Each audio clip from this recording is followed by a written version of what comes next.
Today, we're going to be on Harley Davidsons and many other motorcycles. So roast and ride today. We've got 8 of our presidential hopefuls that will be here. You're right. Most of the major candidates are going to take the stage today, share their inspiration, their motivation, and their goals for America.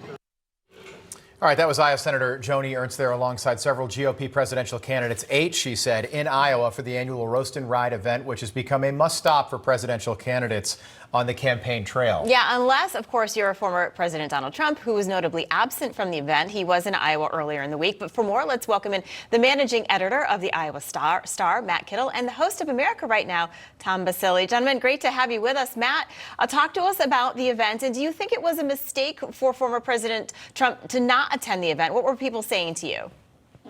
Well, there were a lot of Trump supporters there, and he certainly, his presence was felt, that's for sure, even if the 8 candidates in attendance never mentioned his name once. But there was a strong showing of Trump support there. I don't know if it was a mistake. He was here on Thursday, and he did more than just the big rally. He did the retail events, making contact with a lot of Iowans. So that was still the conversation. But yeah, there was something missing from this smorgasbord of candidates, to be sure. Tom, good to see you, my friend. You were very busy over the weekend. I think you interviewed everybody. Everybody who was there had a moment with Tom Basile. I want to play a soundbite. This is, you interviewed the former Vice President Mike Pence, who was there, actually the only candidate who got on a motorcycle. Take a look. Some pundits have speculated about what your lane is here. How do you set yourself apart from your former running mate, who's currently the packet? Right. Well, the lane I'm concerned about today is the one between and the white line, Tom. I'm going to try and stay in that lane. I'm that big Harley Road King. But look, the president and I have our differences. Not a difficult day at the end of the administration, but frankly, a different vision for the country going forward. And could we make an week that we're a candidate come Wednesday? All right, Tom, you were there. Who won the weekend? Look, what's interesting is that I think that actually he did quite well because he worked the tables, and I asked him that question and he dodged it pretty artfully.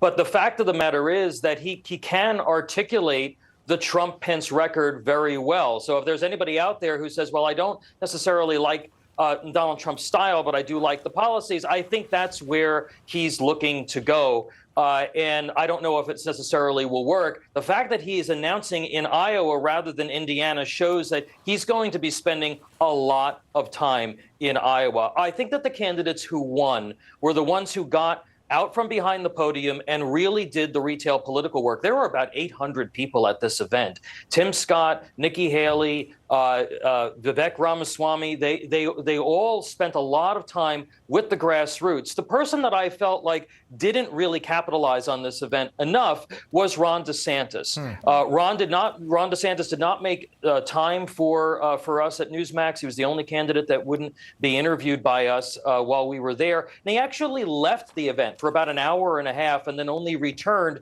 about 5 minutes before he was to speak. So, Tom, can you comment on that, Tom? Why didn't Governor DeSantis speak with Newsmax? Because everybody else made it a point to speak with Newsmax. Well, that's a very good question. We were asking ourselves that, throughout the course of the event. But also, the folks who were engaged in this process were the ones who were asking kind of, well, where was he? And why didn't he spend a lot of time working the tables? And really, that's what Iowa is about. Okay. Iowa, New Hampshire, these early primary states, if you want to make an impression, you have to spend time. You have to eat barbecue at a table with a bunch of people that you don't know. You have to be willing to do that.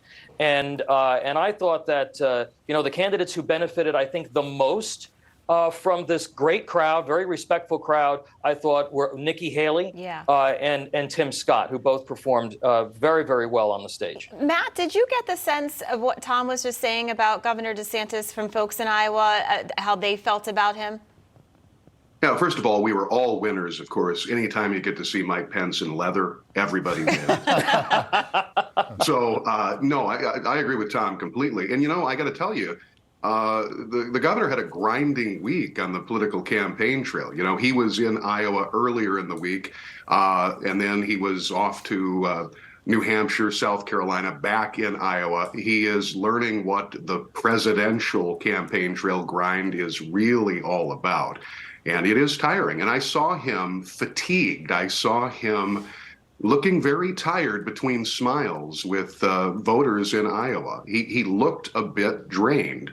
And so perhaps that's why he didn't do a lot of the additional things that are required of candidates when they come to the first in the nation caucus stage. Yeah, that's interesting to hear you say that, Matt, because obviously the road is long ahead of all of these candidates. We've got debates happening in 3 months in the Iowa caucus, not going to be until January 2024. Just quickly, we've got about 20 seconds left. Do the endorsements play a role in the way caucus voters do their thing when the caucus does happen, Matt? Because I know that DeSantis has got something like 37 endorsements in Iowa alone. Does that factor in? On a very limited basis. I mean, there are some high-profile politicos in Iowa. They've offered their support to one candidate or the other, but on a very limited basis. These Iowans are kicking tires, and they've not made up their minds for the most part. Yeah. All right. Well, thank you so much, Tom and Matt. Great job this weekend, Appreciate it. Tom. Thank Gonna be you so interesting. much.